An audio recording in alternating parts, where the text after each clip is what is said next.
You're listening to the Dibbly-Dobbly podcast. Remember to like, share, comment, subscribe, and click the bell to make sure you get the latest episodes of the podcast. Be sure to like and share our Facebook page and follow us on Twitter and on Instagram. Hi everyone, and welcome back to another episode of Cricket Roundup. And on today's episode of Cricket Roundup, we're going to be talking about the Commonwealth Games, women's cricket, Sri Lanka versus Pakistan Test Series, England versus South Africa ODI and T20 Series, West Indies versus India ODI and T20 Series. We're going to be talking about the next cycle of women's tournaments for 2024 to 2027. The ICC confirmed the host nations for those tournaments. We'll be talking about that. And we'll be talking about the ICC World Test Championship and providing an update on what's happening in the WTC thus far. So that's on today's episode of Cricket Roundup. Let's get started.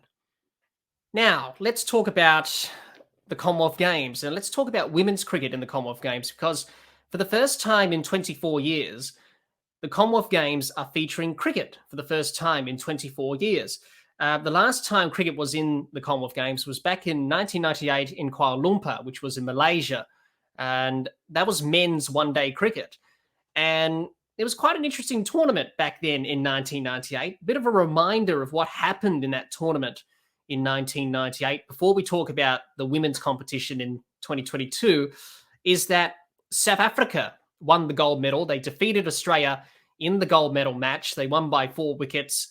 And New Zealand won the bronze medal. They defeated Sri Lanka by 51 runs in the bronze medal match. So it was South Africa winning gold, Australia winning silver, and New Zealand winning bronze. And it was quite an interesting tournament back in 1998, which saw some very good cricket. And there was quite a lot of teams that participated in this tournament back in 1998. Let's have a look at the teams that participated back in 1998.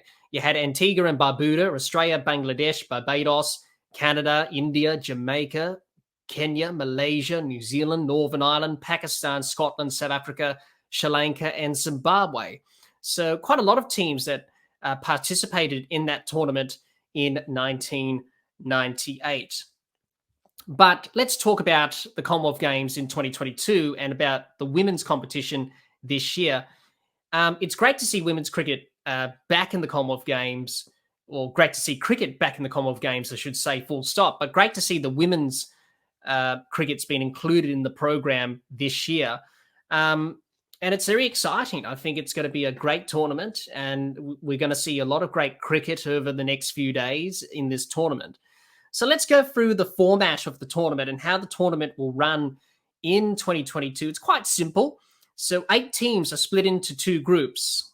And the 2 groups, let's have a look at the 2 groups. There they are. So in Group A, you have Australia, Barbados, India, Pakistan. Group B, you have England, New Zealand, South Africa, and Sri Lanka.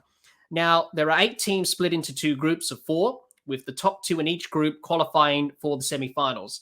Teams finishing first in their group will take on the second place finisher in the opposite group, with the winners of the semi-finals reaching the gold medal match.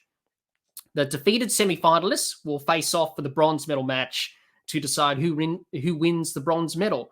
So that's the format. It's pretty simple. All matches will be played as a T20 game, basically. Nice and quick, fast, and it's the only format that suits the Commonwealth Games, really. Whereas back in 1998, it was more one-day cricket for the men's, which obviously with T20 cricket come of age recently, it's more time convenient for the Commonwealth Games, which do run for a short period of time. So there will be 16 games played over 10 days, with the tournament finishing on August the 7th. All the matches will be played at Edgbaston Cricket Ground in Birmingham. So it's going to be an interesting tournament, as I mentioned. Very exciting to see women's cricket at the Commonwealth Games. And it's going to be exciting to see how the women perform on the world stage in front of crowds during these Commonwealth Games. It's going to be exciting cricket. And it is going to be exciting. It's going to be exciting, and it's going to be a great tournament, hopefully. Who are the favourites to win gold, silver, and bronze in this Commonwealth Games women's competition. Well, you can't go past Australia. You think Australia will probably be favourites to win the gold medal. Then you probably think India and England are favourites to win silver and bronze, or at least win a medal of some sort. It remains to be seen which sort of medal they win. So you probably think they're the top three to win medals in this competition. It'll be interesting to see the battle for that fourth place to make it into the semi-finals. Obviously, 4 teams play off in the semi-finals. Be quite interesting to see who does compete for that fourth place. You've got teams like Pakistan, New Zealand, South Africa, and Sri Lanka. It's going to be a very interesting battle to see who faces off in that fourth place spot to make it in the semi-finals. But definitely Australia, India, and England are favourites to make it to the semis and probably win a medal. So it'll be interesting to see who faces off for that fourth place in the semi-finals, either New Zealand, South Africa, Sri Lanka, Pakistan, or Barbados. It'll be interesting to see who goes through to the semi-finals and make up the 4 teams in the semi-finals. Now, we've already had 2 completed matches to kick off the tournament for 2022. Let's talk about them briefly. In match number 1 to kick off the tournament was Australia and India. Australia won by 3 wickets in this match. It was a very close match in the end. India batted first, made 8 for 154 from their 20 overs. Australia in a bit of trouble, 5 down for 49, but they found a way to win. They finished on 7 for 157 with 1 over to spare. And it was all thanks to Ash Gardner, who top scored with 52 not out, and Grace Harris with 37.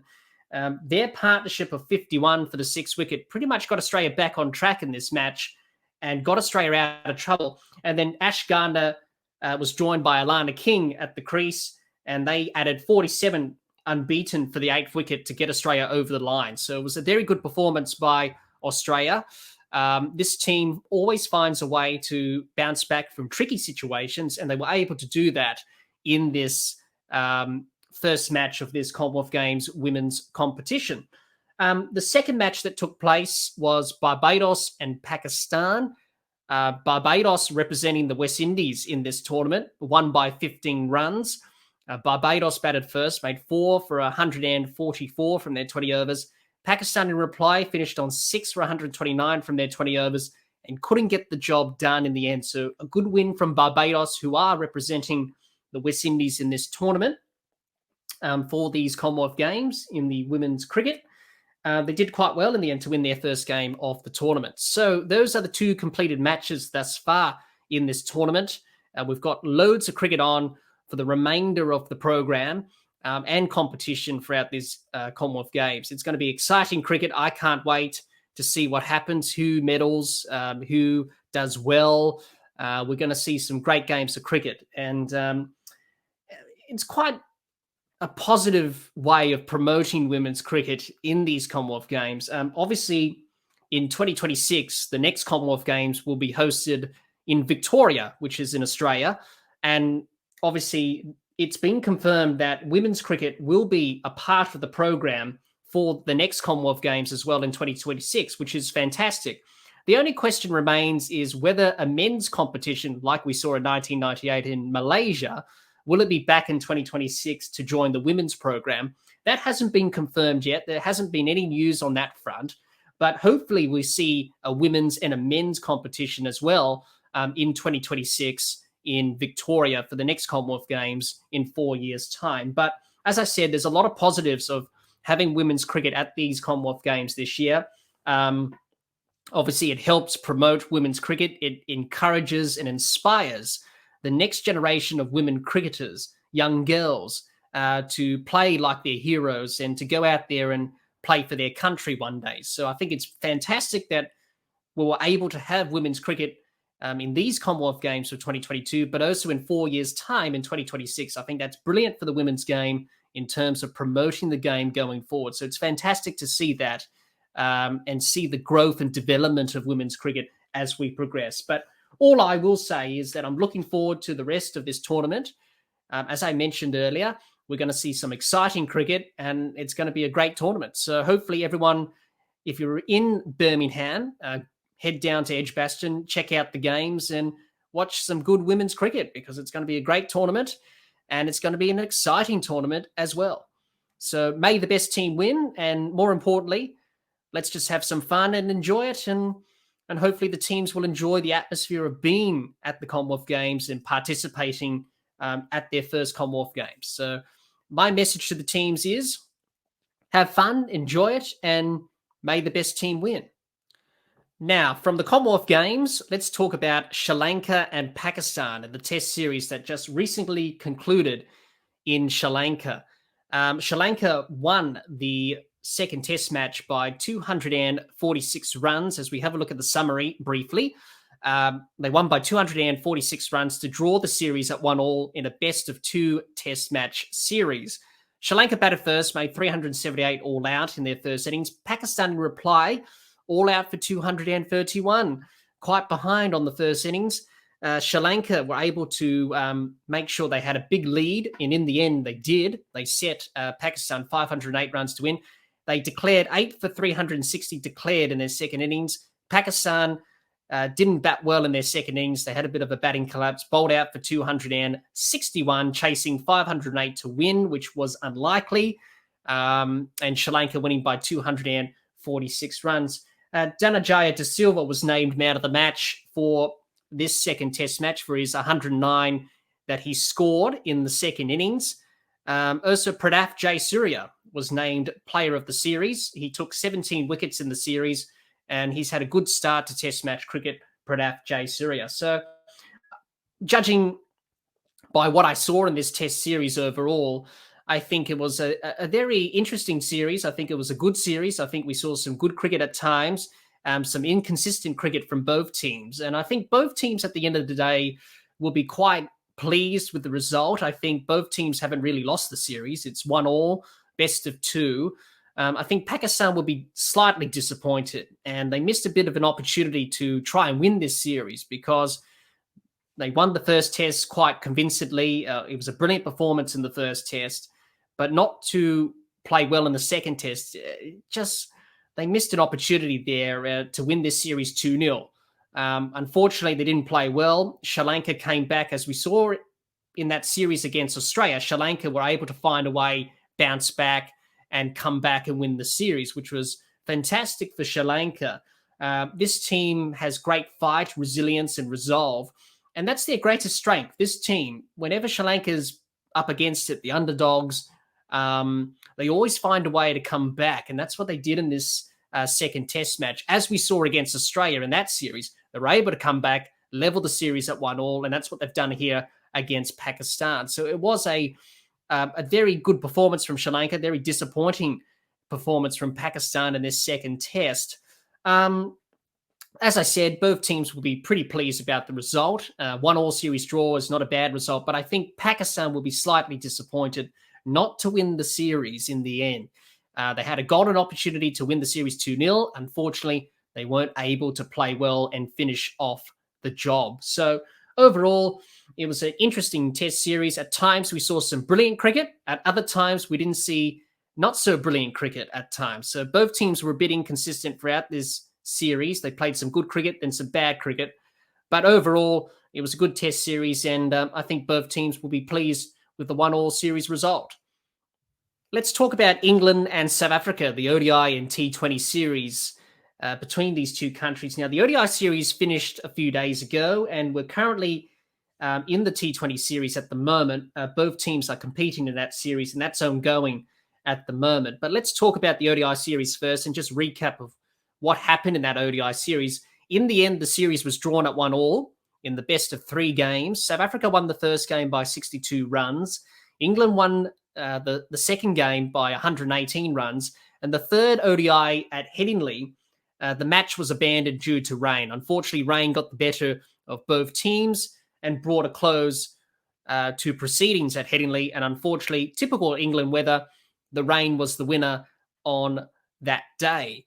I think both teams will be quite pleased with the result. A 1-1 series result ain't bad. I think England will take that after a tough start for them in the ODIs and also in the T20s against India.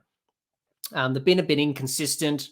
New coach in Matthew Mott, new captain in Butler, adjusting to life after Owen Morgan's retirement. The team's been a bit inconsistent. They've been missing players. Obviously, Ben Stokes is now retired from the ODI side because of the international schedule and not playing 3 formats. It's not sustainable anymore. So I think they'll be quite pleased to get out of this series with a 1-1 series draw. For South Africa, I think they will be disappointed that the third ODI got washed out. Obviously, they started well in that third ODI.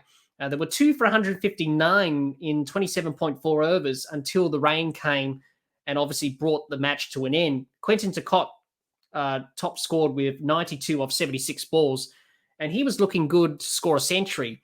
Unfortunately, the rain came, and that was the end of that.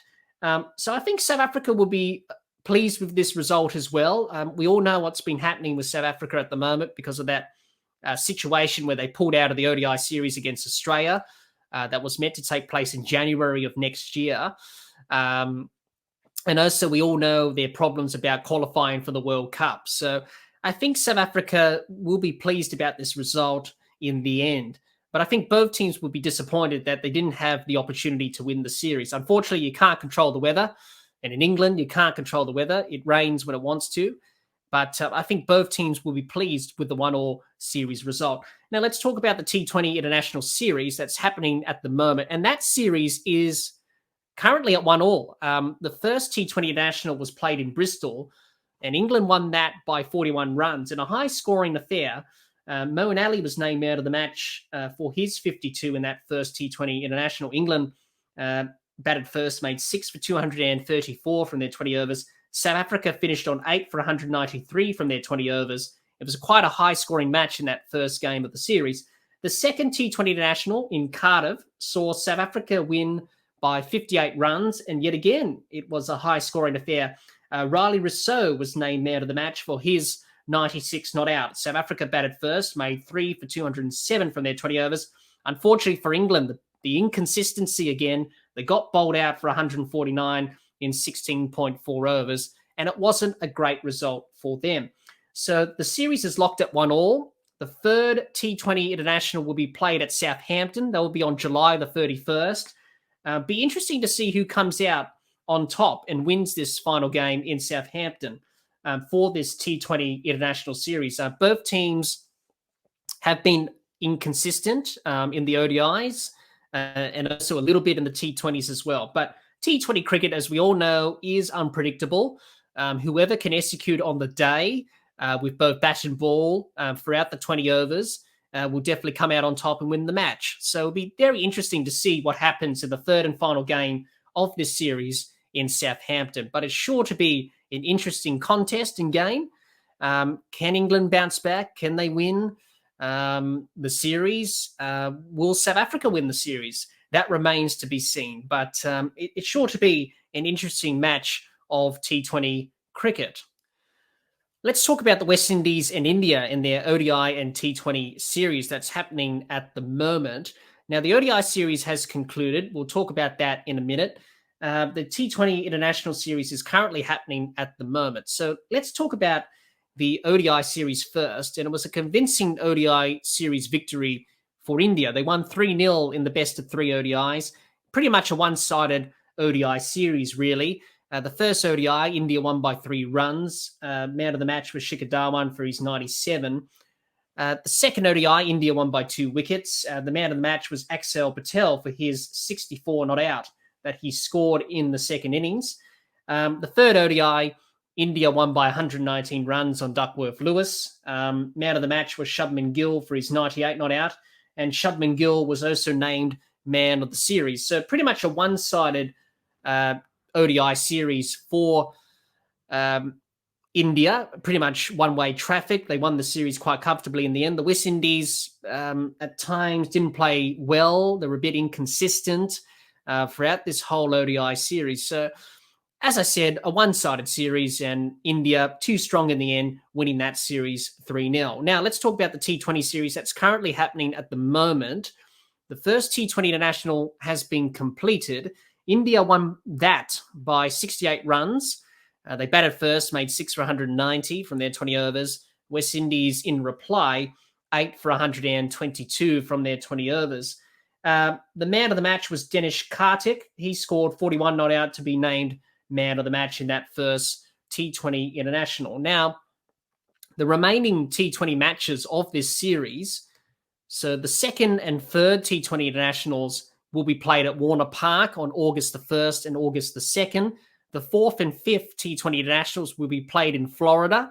That will be at Lauderhill on August the 6th and August the 7th. So it's going to be an interesting T20 international series. Can the West Indies bounce back, or will India win this series quite comfortably like they did in the ODI series? But for the West Indies, they need to bounce back. They need to find something in this T20 series, because if they don't, it could be India's series to win, and they could make it a 5-0 series win in the ODIs, in the T20s, I should say, like they did in the ODI series where they won 3-0. So if the West Indies don't do something quickly, it could be all one-way traffic again, like it was in the ODIs.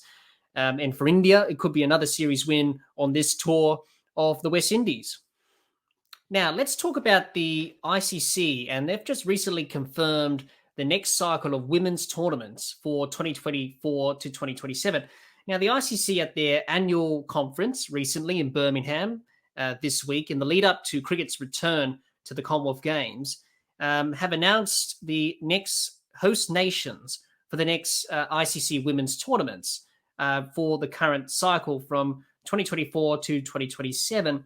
Bangladesh, India, England, and Sri Lanka were each awarded events at the meeting that the ICC had at their conference in Birmingham.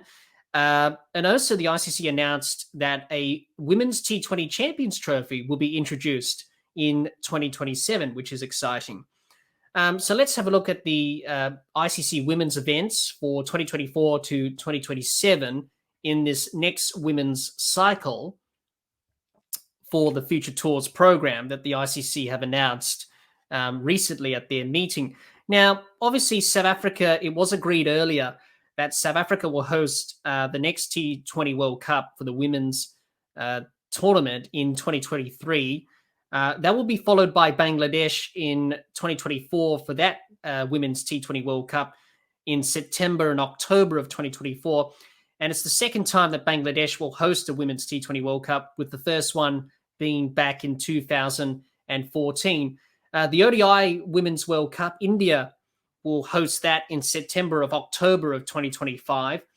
And in 2026, England will host the Women's T20 World Cup in 2026. And then in 2027 will be the inaugural Women's Champions Trophy, which will be in the T20 format, as I mentioned earlier. And that will be hosted by Sri Lanka, subject to that nation qualifying for the new 6-team tournament. So those are the next few ICC women's events for the next few years. It's going to be an interesting few years in the women's game. And also the ICC announced as well, it was also announced that the women's T20 finals will be expanded from 10 to 12 nations for 2026, meaning a total of 33 fixtures will be played, 10 more than in 2024. So that's great news there. So more games, more tournaments for the women's game. It's fantastic. It's growing the sport. It's growing the women's game. We've got to have more tournaments. And looking at what the ICC have planned out for the next few years, it looks pretty good. There's going to be a lot of cricket on. There's going to be a lot of opportunities for women cricketers to showcase their skills on the world stage. And you do that in T20 World Cups, and even in the Champions Trophy in 2027. And also in the Commonwealth Games as well, which is recently happening at the moment. So it's exciting for the women's game. It's exciting to see more tournaments. It is exciting to see the game grow and develop. And we need that in the women's game for it to progress, and for the women's game to inspire the next generation of girls to take up the sport and play the sport, and hopefully play and idolize their heroes and role models, and hopefully play for their country one day and represent their country at these world events. So it's fantastic to see women's cricket growing and developing, and long may that continue as we progress in the years and generations to come.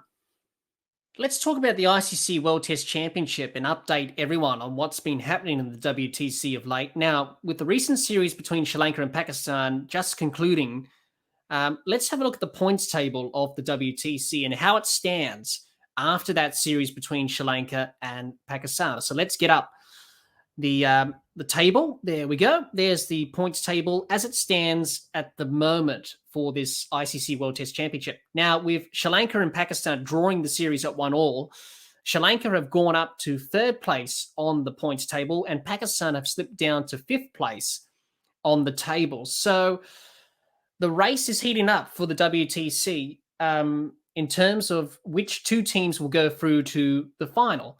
Now, at the moment, you think South Africa and Australia are favourites because, well, they pretty much are the favourites because they're in the first two positions as it stands at the moment. South Africa have 3 series remaining. Australia also have 3 series remaining. They're the only two countries that have 3 series that they need to play to finish off this WTC cycle, whereas teams like India and Pakistan, West Indies, England, New Zealand have 2 series to go, whereas Sri Lanka and Bangladesh only have 1 series remaining in the WTC cycle. So at the moment, it looks pretty like South Africa and Australia are going to go through. It's not a done deal yet. I wouldn't discount anything from happening. As we know in cricket, it's quite unpredictable. You never know what's going to happen. It's going to be interesting to see who goes through and pretty much books a place in that final at Lord's next year. South Africa, they have a tough series against England away from home, also against Australia as well. You probably think they'll win against the West Indies, but England and Australia are going to be 2 tough series for South Africa.